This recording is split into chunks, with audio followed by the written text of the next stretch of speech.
Okay, things out here are still a mess. I messed with some of that bed there. Nothing ever came of it. Some insects got into it, killed the seedlings that started to come up. Now we've got a rabbit living out here. So it's coming up on the end of October. It is the end of October. So the weather's going to start turning. It's going to be a few more months before I move out of the house. So we're going to build a small hoop house to cover the grow bed area and the fish tanks, just to help them stay a little bit warmer. Where we live in the south, it's not that big of an issue as far as keeping the water warm enough for the fish, but it will be an issue to keep things warm enough for the plants. I mean, we've still got eggplants that are producing. They're flowering really well. I've still got the blackberries I stuck in here to start that started and rooted very well. I harvested, I believe, 2 eggplant today, and there's one more right here that is going to be ready to come off either tomorrow or the next day. And there's blooms. I don't know if you can see, I mean, look, there's a cluster of blooms there, there's a bloom here, bloom there, nice bloom there, bloom there. So we're probably going to, I mean, they're just covered up in blooms, so we're probably going to get several more eggplant, especially if we can keep it warm. So these stakes are what I tied strings to help support the tomatoes. All the tomatoes are gone. The purple hull peas seem to still be trying to do some stuff, so we're leaving them. They're still producing, just not a massive number at any one time, which if you're drying them is no big deal. The limas are producing really well on the back side. You probably can't see it from this side, but there's a ton of lima beans just covering up that whole vine that's dropping down right there. There's limas all through this. The sugar snap peas have pretty much died back. The lima beans have covered up the entire thing. So all that's in this bed is we moved some of the strawberry plants over when I redid the channel system, and there's some mint still in here. We moved a little bit of it outside when I took down the indoor breeding system, and there's a little bit that was still here. I think this was still here. I didn't pull enough of the roots up, so it came back up on its own and over here. So mint will cover things up. So all the mint's going to be coming up. We've got some seedlings started. The strawberries are going to be history. The mint's coming up. The celery's probably going to come up, since there's only one that got shaded out and deformed anyway.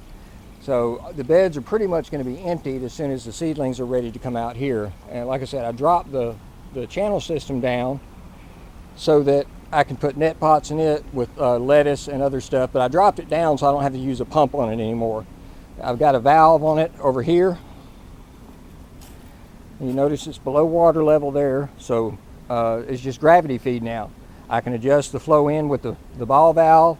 It loops all the way around the fish tanks and comes back over to this side where it drops down and goes over to a drain. I did have to get a new pump. My Smart Garden Infinity pump burned up on me. The impeller and the central magnet started beating all over the place. It must not have been out of balance, or must have been out of balance, and it slowly wore itself out. So I had to relocate my power source from that end down to this end, which was okay. The only reason it was on the other end to begin with was so that the pump I had to feed the channel system could reach. This, I bought a sump pump from Harbor Freight. It's got a float switch on it, but it only had a 10-foot cord. So I moved the power supply down, or my outlet down, and that pump I'm in love with. It's quiet. It's doing a great job. If the water runs too low, it'll shut itself off instead of continuing to run and burn itself up. And even before then, I mean, if the beds are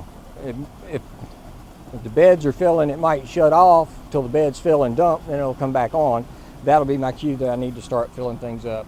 But at any rate, just a quick, I still haven't been taking care of the system much with trying to get ready to fix my boat up so I can move on to it and get everything out of here.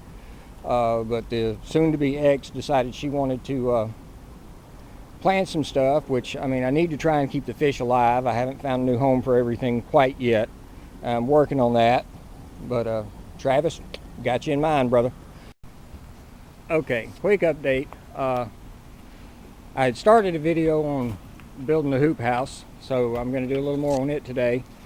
We cut all the limas back because I'm not really worried about harvesting them. Lima beans are cheap right now, and I've got plenty of seed. So we just cut them back so we can change the fence, because I guess I wasn't thinking. This is the south side of the bed, so now during the winter, the sunlight coming from the south all the lima bean vines up on this fence were shading the beds. So I'm going to have to redo the fence systems in the beds.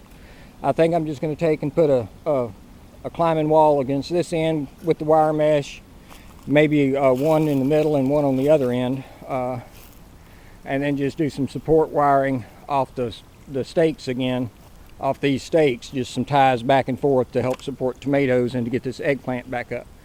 So, but we just kind of cut down one side, took the lima beans off. They're in a pile over there by those pots and stuff, if you can see that. Sorry for the rapid movement. And folded the other ones forward, because until I get some stuff growing here, I don't want to pull them up completely. So once we get this little rabbit fence I've got along the back of here off, we're going to flop the lima beans and just let them hang over here.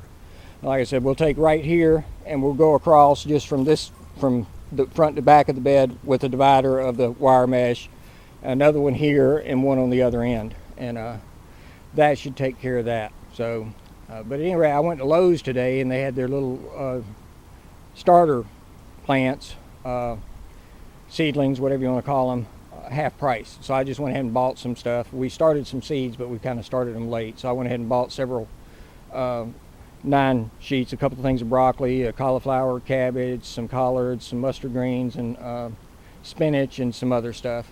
But here's part of the reason for the hoop house. You see him hopping around over there?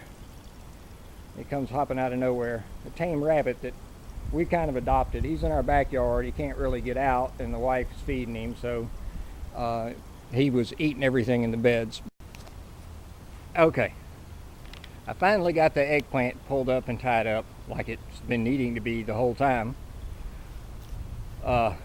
We harvested an eggplant just the other day. Right now it's got a lot of blooms on it, but no actual fruits. So went ahead and managed to pull it up. That's just one eggplant. You can see the thickness of the stem down there. I don't know how many more it will put out, but I went ahead and drilled and tied wire to this conduit that I had sticking up in the corners.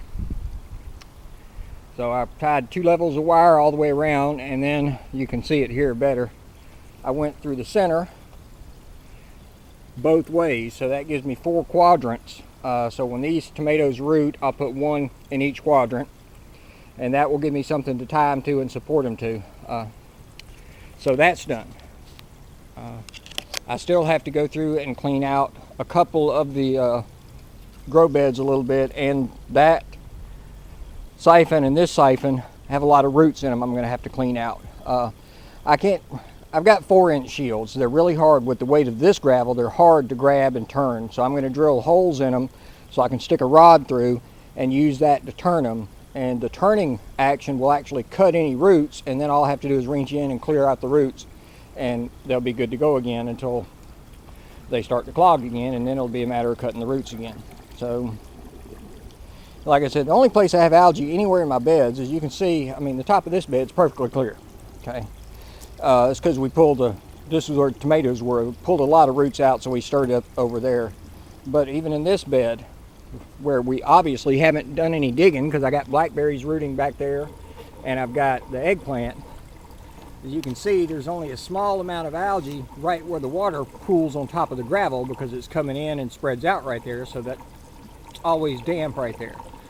Everywhere else, the water level stays about 1.5 inches below the top of the gravel, so no algae.